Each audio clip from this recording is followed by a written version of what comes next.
My name is Dorothy Mitchell, and at 73 years old, I can still do 50 push-ups without breaking a sweat. 27 years as a Marine sergeant will do that to you. My twin sister Virginia? She inherited all our mama's sweetness. I inherited all our daddy's hell-raising spirit. When Virginia showed up at my Savannah doorstep last Tuesday morning, looking like death warmed over, I knew somebody was about to learn a very painful lesson.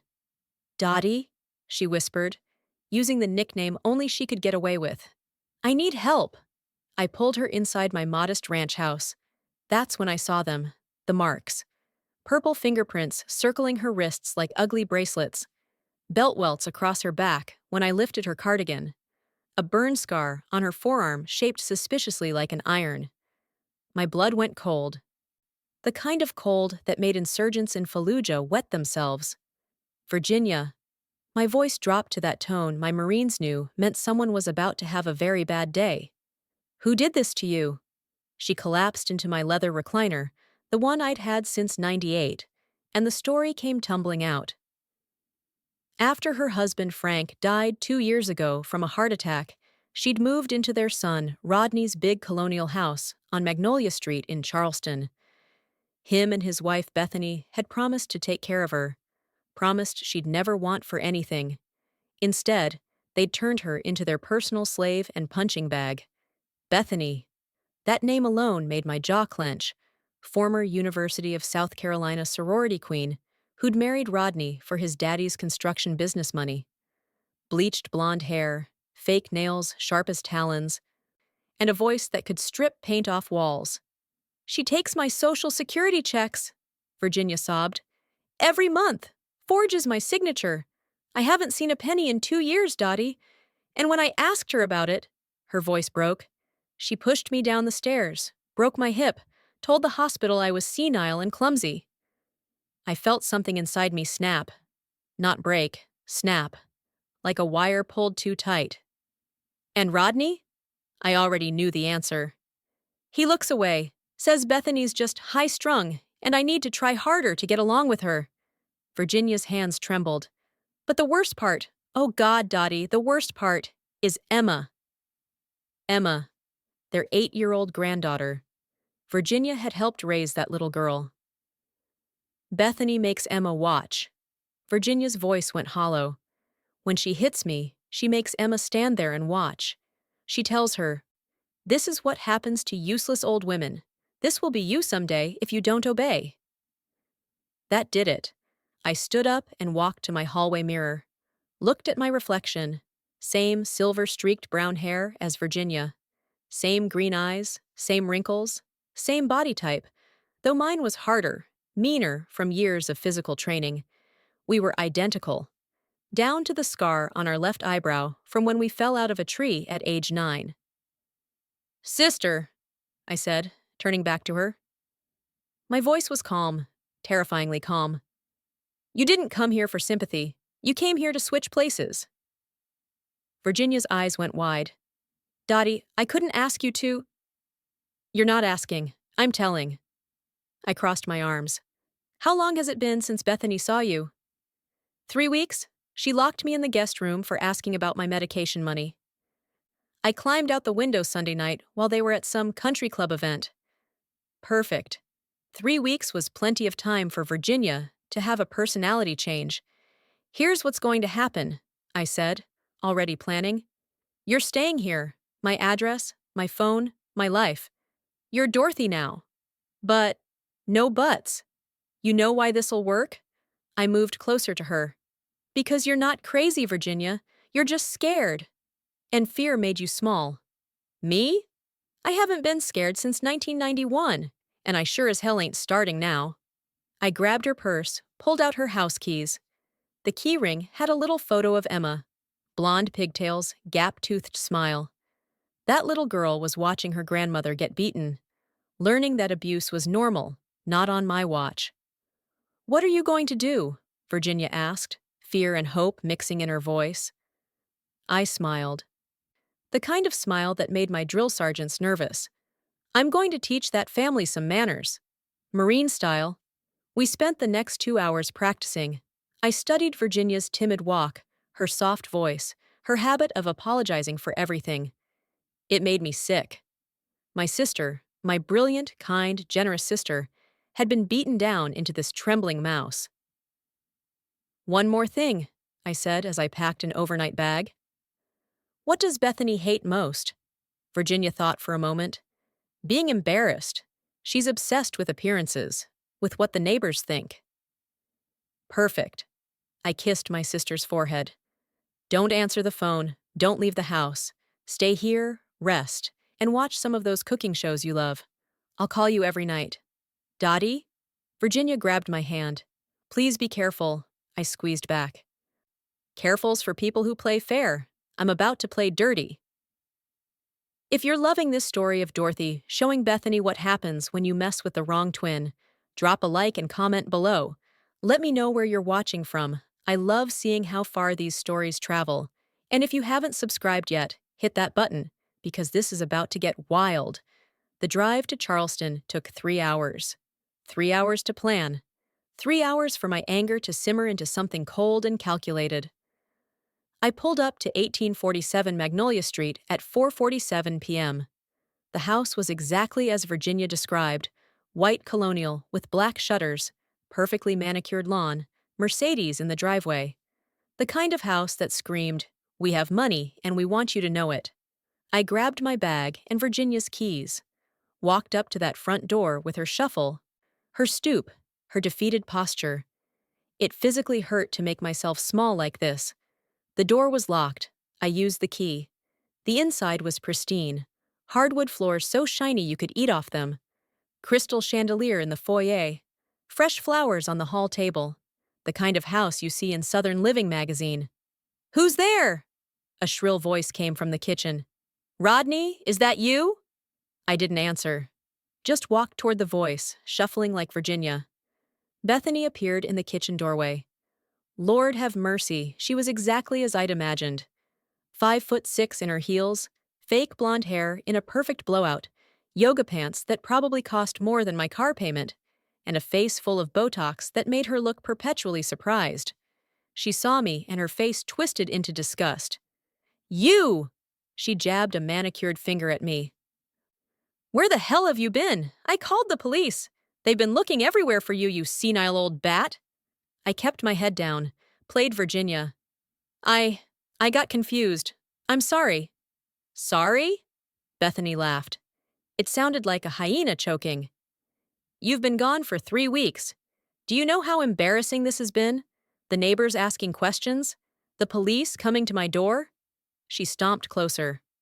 I could smell her perfume, something expensive and overwhelming. "I should throw you out right now, send you to a state home where you belong." She grabbed my arm, right where Virginia's bruises were, squeezed hard. And that's when I knew. This woman wasn't just cruel. She enjoyed it. "I'm sorry," I whispered again, playing the role. "Please, Bethany, I'll do better." "You're damn right you will." She released my arm with a shove. "Get your wrinkled ass upstairs to your room. I don't want to see your face until dinner, and you better make it perfect, or so help me God." "Or what?" The words came out before I could stop them. Not Virginia's voice. My voice. Bethany's eyes narrowed. "What did you just say to me?" I straightened up. Slowly. Let my spine unfold to its full height. Suddenly I wasn't shorter than her anymore. I looked her dead in the eyes.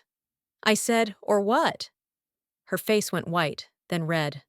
"How dare you speak to me like—" "Where's Emma?" I cut her off. "That's none of your—" "Where is Emma?" Bethany stepped back. Something in my voice had changed. The sheep had suddenly grown fangs. She's at her friend's house, birthday party." "Good." I set my bag down. "That gives us time to talk. You and me. About how things are going to work from now on." "I don't know what's gotten into you," Bethany hissed, "but you're confused. You're having one of your episodes. I'm calling Rodney right now, and we're taking you to the hospital." "Call him." I pulled out my phone, Virginia's phone. "Better yet, I'll call him. Let's all have a nice family chat about those Social Security checks, the ones you've been stealing." Bethany froze. "I don't know what you're talking about." "Sure you don't. I smiled. Must be my senile old brain making things up. Except I have Virginia's bank statements and copies of those forged signatures. Funny how you spelled her middle name wrong. It's Anne with an E. You wrote Anne with an A. I hadn't actually seen the statements yet, but the way Bethany's face went gray told me I'd hit the bullseye. Now, I said, my voice dropping to that sergeant tone, here's what's going to happen. You're going to sit down. You're going to tell me everything, and maybe I won't press charges. You can't. Can't? I stepped forward. Bethany stumbled backward into the kitchen counter. Sweetheart, I spent 27 years dealing with terrorists. You think one bottle blonde bully with a Botox addiction scares me? From upstairs, I heard a door open. Footsteps. Babe, what's going on? A man's voice. Rodney. Bethany's eyes gleamed with triumph. Rodney, get down here. Your mother has lost her mind. Heavy footsteps on the stairs. Then a man appeared. 52, soft around the middle, thinning hair, wearing golf clothes. This was Virginia's son, my nephew. Mom? He looked confused. Where have you been? We've been worried sick. Oh, cut the crap. Rodney? I crossed my arms. You weren't worried. You were embarrassed. His mouth dropped open. What? Mom? Why are you talking like... Like what? Like someone with a spine? I moved closer. Tell me something, Rodney. When's the last time you actually looked at your mother? Not through her, not past her, at her. He blinked. I don't understand. Of course you don't. I turned to Bethany. Get me Virginia's bank statements. All of them, 2 years' worth. I will do no such. Now. The word came out like a gunshot. Both Bethany and Rodney jumped. Bethany's hands shook as she walked to a drawer and pulled out a folder. She practically threw it at me. I flipped it open. There it was. 2 years of Social Security direct deposits, and 2 years of withdrawals, every single penny, with Virginia's forged signature. $2,147 a month. Times 24 months. 68, 328 years. Well, I said softly, dangerously, isn't this interesting? And that's when little Emma walked through the front door, birthday cake frosting on her face, and saw her grandmother standing up straight for the first time in 2 years. The real show was about to begin. Emma stopped dead in her tracks, frozen birthday party goodie bag dangling from her hand. Her blue eyes, Frank's eyes, Virginia's eyes, went wide as saucers. Grandma? Her voice was small, confused. You're standing up. My heart cracked right down the middle. This 8-year-old was surprised to see her grandmother standing upright, like it was unnatural. Hi, baby girl. I kept my voice gentle. For her, I could be Virginia. How was the party? It was... She glanced at Bethany, looking for permission to speak. That made my blood boil all over again.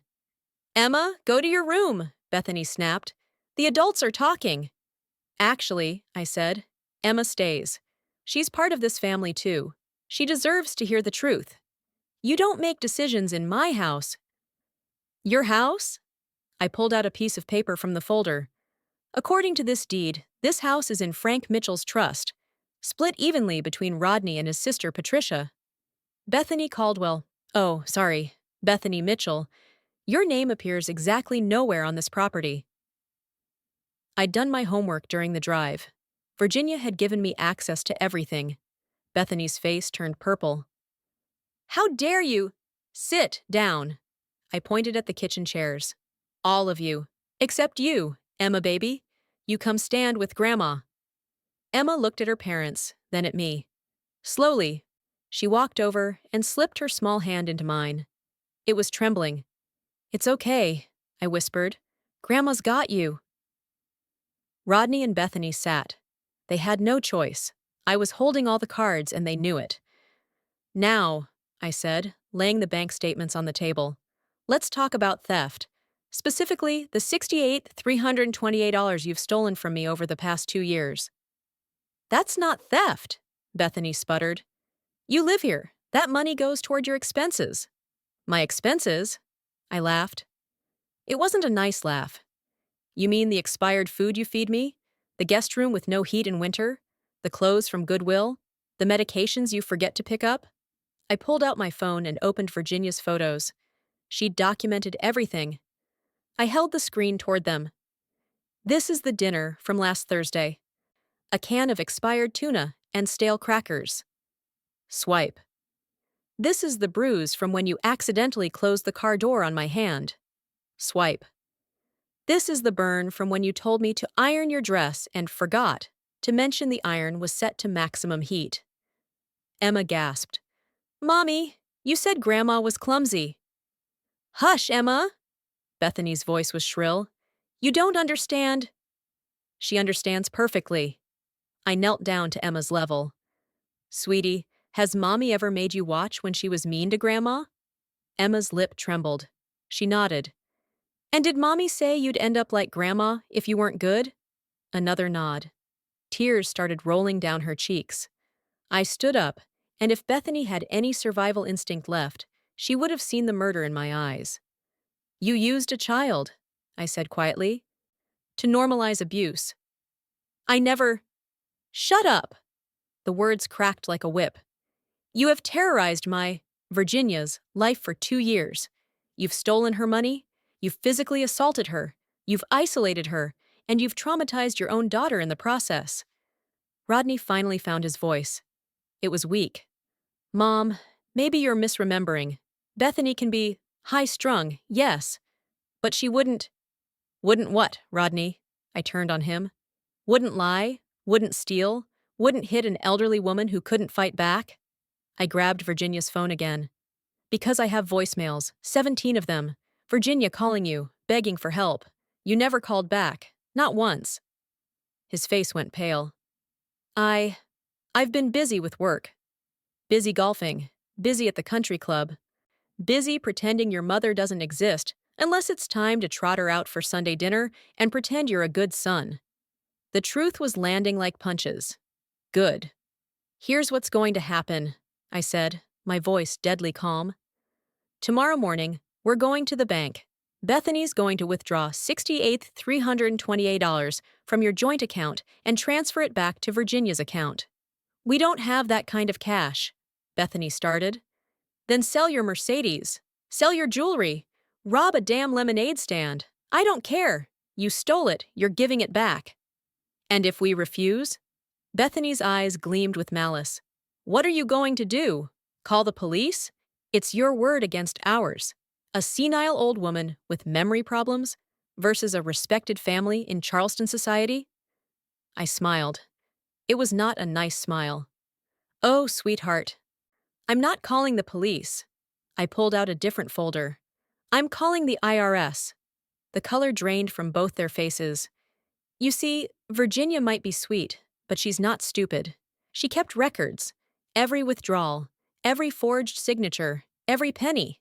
I flipped open the folder. And according to these bank records, you declared exactly 0 of Virginia's Social Security income on your taxes. But you used it, which means you committed tax fraud. You're bluffing, Rodney whispered. Try me. I leaned forward. The IRS doesn't play games. They'll audit you going back 7 years. They'll freeze your accounts. They'll put liens on this house. And when they're done, I snapped my fingers. You'll be lucky to afford a cardboard box under the I-26 overpass. Bethany's hands were shaking. What do you want? I already told you. My money back, tomorrow. Fine. The word came out strangled. Fine, we'll get you your money. Not done. I held up another finger. Second, Emma starts therapy. A real therapist, not some church counselor. She needs to unlearn everything you've taught her about abuse being normal. Emma doesn't need— Third, I spoke over Bethany. I'm moving out. You're going to help me find a nice apartment. 2 bedrooms, good neighborhood, first and last month's rent. Out of your pocket. You can't be serious. Fourth, I pulled out the last document. Virginia's will. Currently, everything goes to Rodney. her half of Frank's estate, her life insurance, her savings bonds. Total value? I paused for effect. About $340,000. Rodney's eyes went wide. He had no idea. We're changing it. New will. Everything goes to Emma in a trust. You don't get to touch a penny until she turns 25. You can't do that! Bethany screeched, jumping up. That's our money. We're her parents. Sit. Down. I didn't raise my voice. Didn't have to. You've proven you can't be trusted with money. Emma gets it. Patricia will be the trustee. Patricia, Virginia's daughter. She lived in Portland, only visited at Christmas. But she was honest, unlike her brother. Mom, please, Rodney tried. Be reasonable. Was it reasonable when your wife pushed your mother down the stairs and blamed it on senility? Was it reasonable when you let your daughter watch abuse like it was Saturday morning cartoons? He had no answer. I didn't think so, I stood up. Emma, honey, get your pajamas on. You're sleeping in Grandma's room tonight. She most certainly is not, Bethany started. She most certainly is! I picked up the folder. Unless you'd like me to send these documents to the IRS tonight instead of waiting. Bethany's mouth opened, closed. No sound came out. Emma looked between us, confused but hopeful. Can I really, Grandma? Yes, baby. Go on up. I'll be there in a minute. She scampered off, actually smiling. When I heard her door close, I turned back to the two people who'd tormented my sister. Let me make something crystal clear, I said, voice dropping to a whisper that was somehow more terrifying than shouting. I spent 27 years in the Marines. I've seen war. I've seen evil. And you know what? You two rank right up there with the worst humanity has to offer. We took care of her, Rodney tried weakly. You used her. I leaned on the table. You took a grieving widow and turned her into an ATM and a punching bag. You stole her dignity, her money, and her sense of safety. And you did it all while posting happy family photos on Facebook. Bethany opened her mouth. Save it! I straightened up. Tomorrow, 9 a.m., First Citizens Bank on King Street. Bring your checkbook. Bring your ID. Bring your shame. We're fixing this. I walked toward the stairs, then stopped. Oh, and Bethany? One more thing. I turned around. That Mercedes? The white one in the driveway? What about it? Check the hood in the morning. I'd hate for you to find a scratch. Her face went purple. You wouldn't I? I smiled sweetly. Sleep tight, sweetheart. Tomorrow's going to be a big day. I found Emma in my Virginia's room, sitting on the bed in her unicorn pajamas, hugging a stuffed elephant. Grandma? She looked up at me with those big blue eyes. Are you different now? I sat down next to her. How do you explain to an 8-year-old that her grandmother is actually her great-aunt committing identity fraud for a good cause? Sometimes, I said carefully, people get tired of being pushed around. They decide to stand up for themselves. Like in Frozen, when Elsa stops hiding? I laughed. Exactly like that, baby. Emma was quiet for a moment. Then, Grandma, is Mommy going to be mad at me for staying with you?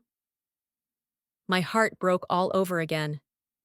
No, sweetie, and if she is, that's Mommy's problem, not yours. She says I have to be perfect, that we have to look perfect for the neighbors. Well, I say you can be messy and loud and perfectly imperfect. I tucked a blonde curl behind her ear. You're 8. You're supposed to be a kid. Can you teach me? She asked suddenly. Teach you what? How to stand up, like you do. Her little jaw set with determination. I don't want to be scared anymore. I pulled her into a hug, and she clung to me like I was a lifeboat in a storm. Deal, I whispered. I'll teach you. First lesson. You deserve to take up space in this world. You don't have to make yourself small to make other people comfortable. She nodded against my shoulder. We fell asleep like that. Emma curled up against me, finally safe for the first time in 2 years. Downstairs, I could hear Bethany and Rodney arguing in hushed, furious whispers. Tomorrow was going to be very interesting, but tonight? Tonight I'd won the first battle, and I was just getting started. The next morning, I woke up at 0500 hours. Old habits. Emma was still asleep, curled up like a little shrimp, her stuffed elephant tucked under her chin. I slipped out quietly and went downstairs. The house was silent. Bethany and Rodney's bedroom door was still closed. I made myself coffee. The good stuff Virginia said they kept hidden in the back of the pantry, and sat at the kitchen table, planning my next move. At 0730, I heard footsteps. Rodney appeared, looking like he'd been hit by a truck. Dark circles, rumpled clothes, defeated posture. "Morning," I said cheerfully, sipping my coffee. He grunted and headed for the coffee pot. Stopped when he saw it was empty. "Made myself a cup," I said. "You can make more if you want." His jaw clenched.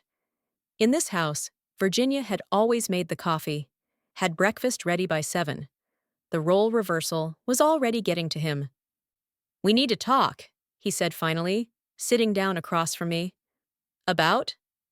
"About yesterday, about all of this." He rubbed his face.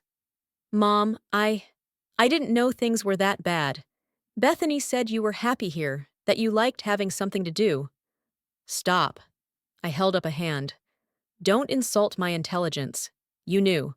Maybe you didn't know every detail, but you knew your wife was cruel. You knew your mother was unhappy. You just didn't care enough to do anything about it." "That's not fair." "Fair?" I laughed bitterly. "You want to talk about fair?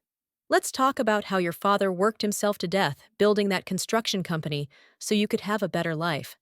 Let's talk about how your mother sacrificed everything to raise you and Patricia. Let's talk about how you repaid her by letting your wife turn her into a servant." He flinched at each word. "I loved Dad," he said quietly. "Then act like it. Honor his memory by taking care of the woman he loved." Footsteps on the stairs. Bethany appeared, looking immaculate as always. Full makeup, hair perfect, wearing a crisp white blouse and navy pants. "Armor. Ready to go?" She didn't look at me. "Almost." I stood up. "Emma! Time to get up, sweetie." "Emma's not coming," Bethany said sharply. "Emma is coming," I replied. "She's going to learn a valuable lesson about accountability." "You're not dragging my daughter into your delusional—" "I'm awake!" Emma bounded down the stairs, already dressed. "Can we get pancakes after?" Bethany's perfectly made-up face twitched. First Citizens Bank on King Street looked exactly like every other bank. Fluorescent lights, corporate art, fake plants. We must have made quite the picture. Me, Rodney, Bethany, and Emma, walking in at 9 a.m. sharp. "May I help you?" A young woman at the desk smiled. "Yes," I said. "We need to speak with a manager. It's regarding fraudulent withdrawals." The smile faltered. Let me get Mr. Henderson." 5 minutes later, we were in a private office. Mr. Henderson, 50-something, kind eyes, wedding ring, listened as I laid out the situation. Bank statements spread across his desk, the forged signatures, the systematic theft. "Mrs. Mitchell," he said to me, "I'm terribly sorry this happened, but I have to ask, why didn't you report this sooner?"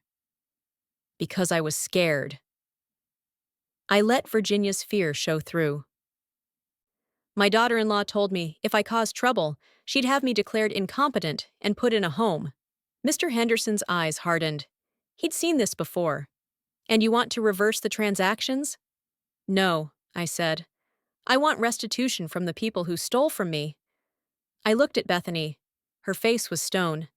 "Mrs. Mitchell." "That's Bethany." "Mrs. Bethany Mitchell, can you explain these signatures?"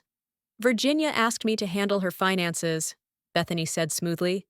"She's elderly. She gets confused. I was helping her." "By spelling her middle name wrong?" I pointed to the signatures. "Anne. A-N-N-E. You spelled it A-N-N.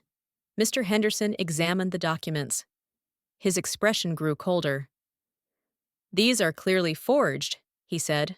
"I'm afraid I'll need to file a report." "That won't be necessary," I interrupted. "If the money is returned in full, plus interest, I won't press charges. Bethany's mask cracked. We can't. You can, I said firmly. You'll write a check, now, for 71,145. That's the stolen amount plus 2 years of compound interest at 2.4%. That's ridiculous. That's math. I slid a paper across the desk. I'd done the calculations last night. Mr. Henderson, can you verify? He punched numbers into his calculator, nodded. That's correct. We don't have that kind of money just sitting around, Rodney said desperately. Then take it from savings, from your retirement, from wherever. I leaned back. Or I file charges, forgery, elder abuse, financial exploitation. You'll both go to jail. And Emma? I looked at my grandniece. She'll go into foster care while you're locked up. Emma's eyes went wide. Daddy? Rodney looked at his daughter, then at me, then at Bethany. Something broke in him. Write the check, he told his wife. Rodney, no. Write the damn check. I'd never heard him yell before. Neither had Bethany. She recoiled like he'd slapped her. With shaking hands, she pulled out the checkbook, wrote the amount, signed it, practically threw it at me. I handed it to Mr. Henderson. Can you verify funds? He made a call. Waited. It'll clear. Excellent. I stood up. Deposit it to Virginia Mitchell's account. And Mr. Henderson? I want this account locked. No one but me can make withdrawals. Password protected. Of course, Mrs. Mitchell. As we were leaving, Bethany grabbed my arm. Hard. This isn't over, she hissed. You think you've won? You're an old woman. You're alone. You're nothing. I looked down at her manicured hand on my arm, then up at her face. I'm a Marine, sweetheart. I'm never alone. I have every veteran organization in South Carolina at my back. I have lawyers. I have investigators. I have friends in law enforcement. I smiled. And you? You have a criminal record waiting to happen. I shook off her hand and walked out into the Charleston sunshine, Emma's hand in mine. Grandma? Emma looked up at me. That was scary. I know, baby, but sometimes we have to do scary things to protect the people we love. Are you protecting me? I stopped walking, knelt down so we were eye level. Always, no matter what. You understand me? She nodded, then threw her arms around my neck. Behind us, Bethany and Rodney were having a screaming match in the parking lot. Perfect. Come on, I said to Emma. I promised you pancakes. Real quick, if you're here watching Dorothy take down this toxic family, drop a like and comment what state you're watching from. I love seeing my viewers all over the country. And if you're not subscribed yet, you're missing out. Hit that button because this story is about to take a wild turn you won't see coming. We went to Paige's Okra Grill, a little place downtown. Emma ordered chocolate chip pancakes with whipped cream and got it all over her face. She laughed, a real, genuine laugh, for the first time since I'd arrived. My phone buzzed. A text from Virginia. How's it going? Got the money back, I typed, and made Bethany cry in public. Good day so far? 3 dots. Then, I love you, Dottie. Love you too, Ginny. When we got back to the house, there was a strange car in the driveway, a police cruiser. My stomach dropped. Had Bethany actually called the cops? We walked in to find 2 officers in the living room with Bethany, who had clearly been crying. Real tears this time. Officers, I said calmly, what can I do for you? Mrs. Mitchell? The older officer looked at me. We received a call that you've been acting erratically, threatening family members. The caller was concerned about your mental state. I looked at Bethany. She had the audacity to look concerned. Officers, I said slowly, I'm 73 years old, but I'm sound of mind. Would you like to test me? That's not necessary. What's today's date? November 17th, 2024. Who's the president? Joe Biden. What's 17 times 8? 136. I can recite my social security number, my address, and the entire Pledge of Allegiance backward if you need me to. The younger officer cracked a smile. The truth is, I continued, I recently discovered my daughter-in-law has been stealing my social security checks. We just came from the bank where she returned the money. I think she's upset about that. Is this true? The older officer turned to Bethany. There was a misunderstanding. Not according to First Citizens Bank. I pulled out the receipt from my purse. They documented everything. If you'd like, you can call Mr. Henderson and verify. The officers exchanged a look. Ma'am, the older one said to Bethany, filing a false report is a crime. It's not false. She's not herself. She's been acting completely different. I've been acting strong, I corrected. There's a difference. For 2 years, you've abused and stolen from me. You're just mad I finally stood up for myself. Emma, who'd been quiet until now, spoke up. The police came to help Grandma? Yes, sweetie, I said. Good. Emma looked at the officers with her big blue eyes. Mommy's been really mean to Grandma. She pushes her and yells at her and takes her money. Out of the mouths of babes. The officers' expressions shifted.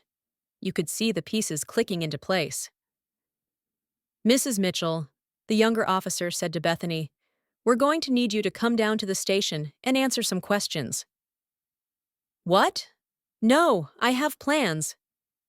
It's not optional, ma'am. As they escorted a protesting Bethany out, Rodney stood there looking shell-shocked. What the hell is happening? He whispered. Justice, I said simply. That's what's happening. The moment they were gone, my phone rang, unknown number. Hello? Mrs. Mitchell, this is Patricia, Virginia's daughter, my actual niece. Mom called me, told me everything. I'm booking a flight from Portland right now. I'll be there tomorrow. Oh, this was about to get very interesting. Good, I said. Bring a lawyer. Patricia arrived the next morning at Charleston International, looking like she meant business. 48 years old, sharp suit, sharper expression. She'd inherited her father's steel spine and her mother's sharp mind. She also brought her wife, Karen, a family law attorney, and a banker's box full of documents. Aunt Dorothy, she said when she saw me. We'd agreed on the phone that she'd know the truth. Thank you for calling me. Thank you for coming. I hugged her. Your mother misses you. I know. Patricia's eyes went hard. I've been calling Rodney for months. He always said Mom was fine, just tired. I should have visited. You're here now. That's what matters. We set up in the dining room like it was a war room, because that's what it was. Karen, sharp-eyed, no nonsense, wedding ring gleaming, spread out documents. Okay, let's review what we're dealing with. Financial exploitation, check. Forgery, check. Elder abuse, check. Possible false imprisonment. False imprisonment. Rodney had appeared in the doorway, looking like death. Bethany had been released after 8 hours of questioning, but wouldn't talk to him. You locked Mom in her room, Patricia said coldly, not even looking at her brother. That's false imprisonment. I didn't, that was Bethany. You allowed it. Patricia finally looked at him. Don't you dare act like you're innocent. You knew what was happening, you just didn't care. Patricia, please. No. She stood up, all 5'10" of her. I'm done with please. I'm done with you making excuses. Dad would be ashamed of you. That hit him like a physical blow. He actually staggered back. I loved Dad. You disrespected everything he stood for. He built this family on honesty and hard work. You let your wife turn Mom into a slave. It wasn't like that. Then what was it like? Karen interjected, pulling out photos. Because these medical records show a pattern of injuries consistent with abuse. Bruises, burns, a broken hip. Want to explain that? Rodney's face went white. Here's what's going to happen, Patricia continued. Karen's filing for emergency guardianship. Mom's moving to an assisted living facility of her choice, not yours. Hers. You can't do that. Watch me. Patricia's smile was sharp as a knife. And if you contest it, we'll bring every piece of evidence to court. The bank records, the medical files, the police reports. We'll bury you so deep in legal fees, you'll have to sell this house. The front door opened. Bethany walked in, saw the gathering, and immediately went on the defensive. "What is this?" She looked at Patricia like she was a roach. "Who invited you?" "I'm Virginia's daughter," Patricia said coolly. "I don't need an invitation to protect my mother." "Your mother is fine." "Fine." I stood up. "Should we show her the pictures, Patricia?" Patricia pulled out her phone, started scrolling through the photos Virginia had sent her. The bruises, the burns, the emptied-out medicine bottles, the food so old it was growing mold. Bethany's face cycled through about 15 different expressions. Those are taken out of context." "Really?" Karen's voice was ice. "Because the timestamps match up perfectly with the dates of the forged bank withdrawals. Funny how that works." "I want you out," Bethany said, her voice rising.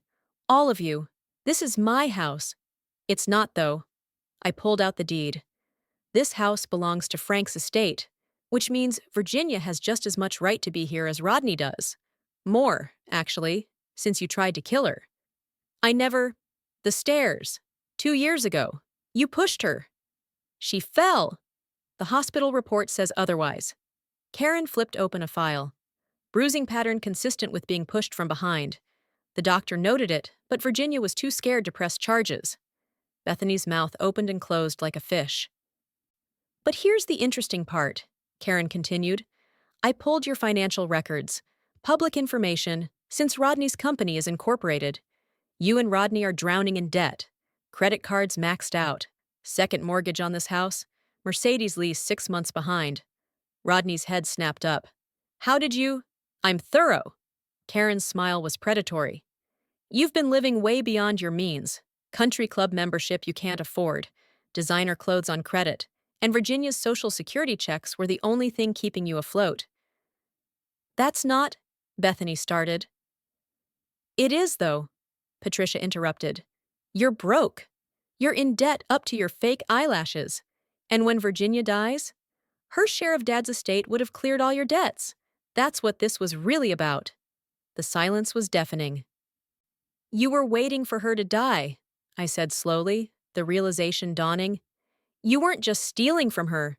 You were slowly killing her. Bad food, withheld medication, stress, abuse. You were speeding up the process." Emma, who'd been coloring in the corner, dropped her crayon. "Mommy?" Her voice was small. "You wanted Grandma to die?" Bethany spun around. "Emma? No, baby, that's not—" "Don't talk to her," I said, stepping between them. "Don't you dare talk to her." "She's my daughter." "She's a little girl you're traumatizing." Patricia's voice rose. "Karen, add child psychological abuse to the list." "Already on it." Rodney finally found his voice. "This is insane. You can't just come in here and—" "We can and we are." Patricia turned to her brother. "Here's your choice. You cooperate, full cooperation with guardianship, financial restitution, therapy for Emma, or we go nuclear. We press charges. We sue. We make sure every person at your country club knows what you did." "You wouldn't—" "Try me." Patricia's eyes were chips of ice. "I've been waiting 2 years to tell you what a disappointment you are. Don't give me a reason to do it in front of a judge." Bethany started crying. Real tears this time. "We'll lose everything." "You should have thought of that before you became a thief and an abuser," Karen said without sympathy. "Where's Virginia going to go?" Rodney asked desperately. "If she's not staying here." "She's already taken care of," I said. "There's a beautiful apartment complex in Savannah. 2 bedrooms, security, activities. She'll be safe there." "Savannah!" Bethany's voice went shrill. "You're taking her to Georgia?" "Away from you? Yes. As far as possible." "What about visitation? What about Emma seeing her grandmother?" "Emma can visit," Patricia said. "Supervised. By me. You two? You've lost that privilege." "You can't keep us from our own mother," Rodney shouted. "Watch me!" Patricia pulled out a restraining order. "Already filed, 500 feet, at all times." Rodney's knees actually buckled. He sat down hard on the couch. "This is crazy," he muttered. "This is all crazy. Mom wouldn't want this." "You have no idea what Mom wants," Patricia said. "You stopped caring about that 2 years ago." That night, after Patricia and Karen left for their hotel, I sat with Emma in her room. "Grandma?" She looked up from her dolls. "Are you leaving?" "Yes, baby, but you can visit me anytime you want." "What about Mommy and Daddy?" "How do you explain to an 8-year-old that her parents are monsters?" "Your Mommy and Daddy made some bad choices," I said carefully. "They have to fix those before they can see Grandma again." "Did they hurt you?" "Yes." "I'm sorry." She hugged me. "I should have told someone." "Oh, sweetie, no." I held her tight. "You were scared. You're 8. This was never your responsibility." "Aunt Patricia said I have to see a therapist." "That's a good thing. Someone who'll help you understand that what you saw wasn't normal or okay." "Will you be mad if I tell her secrets?" "No, baby. You tell her everything. Every single thing." She nodded against my shoulder. "Grandma?" Her voice was muffled. "Are you really different? Or were you always like this?" I smiled. "I've always been like this. I just had to hide it for a while. Can you teach me how to be strong like you?" "You already are, Emma. You just don't know it yet." The next day, we did the final walkthrough. Patricia, Karen, me, and a moving company. We packed up everything that was Virginia's. Not much. Most of her belongings had been thrown away or lost by Bethany over the years. But we found her wedding ring, hidden in Bethany's jewelry box. "She said she'd get it cleaned," Rodney said weakly when confronted. "She must have forgotten." "She stole it," Patricia said flatly, taking the ring. "Add it to the list, Karen." Bethany wasn't home. She'd gone to her mother's house, taking Emma with her, probably coaching the child on what to say. Too bad. Emma had already talked to a social worker. The movers loaded the last box into the truck. Patricia turned to Rodney. "Last chance," she said. "Tell me why I shouldn't press charges." He had no answer. "That's what I thought." She walked toward her rental car, then stopped, turned around. "You know what the worst part is? You're not even sorry. You're just sorry you got caught." And with that, we left. The drive back to Savannah took 4 hours. Patricia drove. I sat in the passenger seat, watching Charleston disappear in the rearview mirror. "Thank you," Patricia said quietly, "for saving her. For saving Mom. Thank me by making sure she stays safe." "Always." Patricia's hands tightened on the wheel. "I should have been there. I should have visited more." "You're here now. That's what matters." My phone buzzed. "Virginia. Are you on your way home?" "Yes," I typed back. "Mission accomplished. I knew you could do it." I smiled. "We're Mitchell twins. We're unstoppable." Patricia glanced at me. "Are you going to tell Mom about what Bethany was really doing?" "Eventually, when she's ready." I looked out the window at the Georgia pines flying by. "But not yet. She's been through enough." "What happens now, with you and Mom?" "I'm thinking we get a place together. 2 cranky old ladies. Maybe adopt a dog." Patricia laughed. "Dad would have loved that." "Yeah, he would have." We pulled up to my house at 8 p.m. Virginia was waiting on the porch, nervous energy radiating off her. The moment I stepped out of the car, she ran to me and hugged me so hard I thought my ribs would crack. "You did it," she sobbed into my shoulder. "You actually did it." "Of course I did. I'm a Marine. We don't leave anyone behind." Patricia joined the hug. 3 Mitchell women, holding each other up. Behind us, the sun was setting over Georgia, painting the sky orange and pink. A new beginning. 3 weeks later, I was sitting in my favorite chair, drinking my morning coffee, when Virginia shuffled into the room, holding her phone like it was a snake. "Dottie," she said nervously, "you need to see this." She handed me her phone. On the screen was a Facebook post from Bethany. Please keep our family in your prayers during this difficult time. My mother-in-law's mental illness has gotten worse, and she's made some very serious false accusations against us. We're working with doctors to get her the help she needs. Family First saw our mental health awareness. The post had 147 likes and 89 comments, all sympathetic. So sorry you're going through this. Praying for your family. Dementia is so hard. Stay strong. I handed the phone back to Virginia. She just made a very big mistake. What do you mean? I pulled out my laptop. She called me mentally ill in a public forum. That's defamation. Dottie, no. Relax. I'm not suing her. I smiled. I'm doing something better. I opened Facebook, created a new post, attached all the photos Virginia had taken, the bruises, the forged signatures, the empty medicine bottles, added the police report numbers, the bank statements showing the theft, and wrote, "This is Virginia Mitchell. For 2 years, my daughter-in-law Bethany Mitchell, née Caldwell, abused me physically and financially. She stole $68,328 from my Social Security checks. She pushed me down the stairs and broke my hip. She forced my granddaughter to watch. When I finally gathered the courage to report it, she called the police and claimed I was senile. This is not mental illness. This is elder abuse, and I'm not staying silent anymore. Elder abuse and yours, speak up, yours truth." I hit post. "Dottie," Virginia gasped. "You can't." "I just did." I tagged Patricia, who'd agreed to this plan. Watch what happens. Within an hour, the post had 500 shares. By that afternoon, 2,000. Local news picked it up. The Charleston Post and Courier ran a story. Local family accused of elder abuse. My phone rang. Patricia. "It's working," she said, barely containing her glee. "Bethany's country club just revoked her membership. Rodney's business partners are demanding an audit, and someone spray-painted elder abuser on their driveway." "I didn't do that," I said quickly. "I know, but whoever did, they're my hero."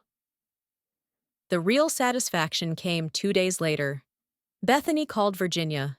I answered. "You bitch!" she screamed. "You've ruined my life." "No," I said calmly. "You ruined your own life when you decided to abuse an elderly woman." "No one will talk to me. My friends won't return my calls. The neighbors are avoiding me." Interesting how that works, isn't it? When people find out what you really are? "I'm going to sue you for defamation." "You can't sue someone for telling the truth." I smiled, even though she couldn't see it. Every word of that post is documented. Bank records, police reports, medical files. Good luck finding a lawyer willing to take that case. Rodney's lost 3 clients. Actions have consequences. Who knew? You're a vindictive old bitch. I'm a Marine who doesn't tolerate bullies. There's a difference. I paused. How's Emma? Silence. I heard she's thriving in therapy, talking about everything she witnessed. The therapist said it'll take years to undo the damage you did. Don't you dare! You made an 8-year-old watch you abuse her grandmother. You told her that's what happened to useless old women. You traumatized your own child to maintain power. My voice went cold. You're lucky I don't do worse. What could be worse than this? I could have pressed charges. You'd be in jail. Emma would be in foster care. Rodney would lose everything. I let that sink in. I showed mercy. Don't make me regret it. I hung up. Virginia was staring at me. That was intense. She needed to hear it. I set the phone down. Some people only learn through consequences. What happens now? Now? I looked at my sister. Now we live. We get that apartment together. We adopt that dog. We spend time with Emma, who, by the way, Patricia says is asking when she can visit. Virginia's face lit up. Really? Really, she misses her grandma, her real grandma, the one who's not scared anymore. A month later, Patricia called with an update. Rodney's filing for divorce, she said. Bethany's fighting it, but he's got evidence of financial infidelity. She ran up $47,000 in credit card debt he didn't know about. Karma's a beautiful thing, I said. Gets better. The country club permanently banned Bethany for conduct unbecoming. She showed up drunk to a brunch and called the president's wife well, let's just say it wasn't nice. I actually laughed. And Emma? I asked. Thriving. She asked if she could spend Christmas with you and Mom in Savannah. Tell her yes. Tell her absolutely yes. Before we get to the ending, I need to ask, are you loving this story? Because if you are, drop that like button and comment below with your favorite moment so far. And if you haven't subscribed, you're missing out on stories like this every week. Hit that subscribe button. You won't regret it. Christmas Eve in Savannah was perfect. Virginia and I had gotten a 2-bedroom apartment overlooking Forsyth Park. We'd adopted a senior rescue dog named Frank, Virginia's idea, who was currently snoring on the couch. Emma arrived with Patricia and Karen, arms full of presents, talking a mile a minute. Grandma, Aunt Dorothy, I got all A's on my report card, and my therapist says I'm making excellent progress. That means I'm doing good, and I made you both presents in art class. She was a different child, confident, happy, loud in the best way possible. We spent Christmas morning opening presents, eating too many cookies, and watching old movies. Emma sat between me and Virginia on the couch, perfectly content. Aunt Dorothy? Emma asked during a commercial break. Can I ask you something? Of course, baby. Are you really Grandma? Or are you her twin sister? The room went silent. I looked at Virginia. She nodded. I'm your grandma's twin sister, I said carefully. Your real grandma is sitting right there. Emma looked at Virginia, then at me, then back to Virginia. So you switched places? Yes. Like in The Parent Trap? Patricia snorted into her hot chocolate. Exactly like that, I said. Emma thought about this for a moment. Then, that's really cool. And just like that, she went back to watching the movie. New Year's Eve, Virginia and I sat on our balcony, watching fireworks over Savannah. You know what's funny? Virginia said, sipping her wine. I thought my life was over 2 years ago, after Frank died. I thought I'd just exist, until I didn't. And now? Now I feel like I'm finally living. She looked at me. Thank you, Dottie, for giving me my life back. You would have done the same for me. Would I, though? Virginia asked softly. You're the brave one, the strong one. I'm just what? Just the woman who survived 2 years of abuse? Just the woman who escaped through a window to save herself? Just the woman who's rebuilding her life from scratch? I grabbed her hand. Don't sell yourself short, Ginny. You're stronger than you think. Tears rolled down her cheeks. I missed you. All those years when you were stationed overseas, I missed you so much. I'm here now. I'm not going anywhere. Promise? Promise. We sat there, 2 73-year-old women who looked identical but had lived such different lives, watching the sky explode with color. You know what I want to do? Virginia said suddenly. What? I want to volunteer. At a women's shelter. Help other women who are in the situations I was in. I looked at my sister with new respect. That's a brilliant idea. I'm serious. I know what it's like to feel trapped, to feel like you can't escape. Maybe I can help them see there's a way out. Then let's do it, together. 6 months later, Virginia was running a support group for survivors of elder abuse.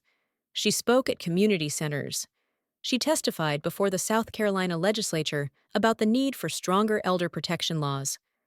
She became the voice she never had when she was trapped. And Bethany? Last I heard, she'd moved to Florida with her mother. Rodney got full custody of Emma. He'd started his own therapy, trying to rebuild his relationship with his daughter and his sister. The house on Magnolia Street was sold. The proceeds split evenly between Rodney and Patricia, just like the trust specified. But this time, not a single cent was stolen from Virginia to keep that house running. Emma spent summers with us in Savannah. She learned to be loud, to take up space, to stand up for herself. One day, when she was 12, she asked me, "Aunt Dorothy, what if I'm not strong like you when I grow up?" "You already are," I told her. "You survived something terrible. You talked about it. You healed. That's the strongest thing anyone can do." On my 75th birthday, Patricia threw a party. Emma, now a confident teenager, gave a speech. "2 years ago," she said, reading from note cards with only a slight tremor in her voice, "I thought abuse was normal. I thought watching someone hurt your grandmother was just what families did. And then Aunt Dorothy showed me that love isn't supposed to hurt. That family protects each other. That standing up for yourself isn't mean. It's necessary." She looked right at me. "You saved my grandma, but you also saved me. Thank you." There wasn't a dry eye in the room.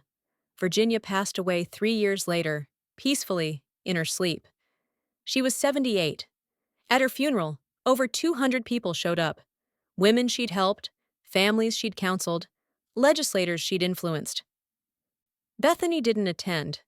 Neither did Rodney, though he sent flowers with a card that just said, "I'm sorry, Mom. Too little, too late."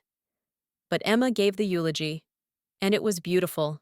"My grandma taught me that it's never too late to find your voice," she said. "It's never too late to stand up. It's never too late to start over." She looked at me in the front row. "And my great-aunt Dorothy taught me that sometimes love looks like fury. Sometimes protecting someone means being willing to fight. Sometimes the most heroic thing you can do is switch places with someone who needs you."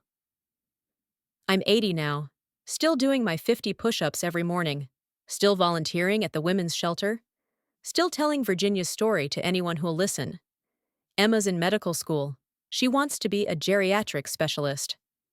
Says too many elderly people slip through the cracks, and she wants to catch them. She visits once a month. We drink tea and talk about life. "Do you ever regret it?"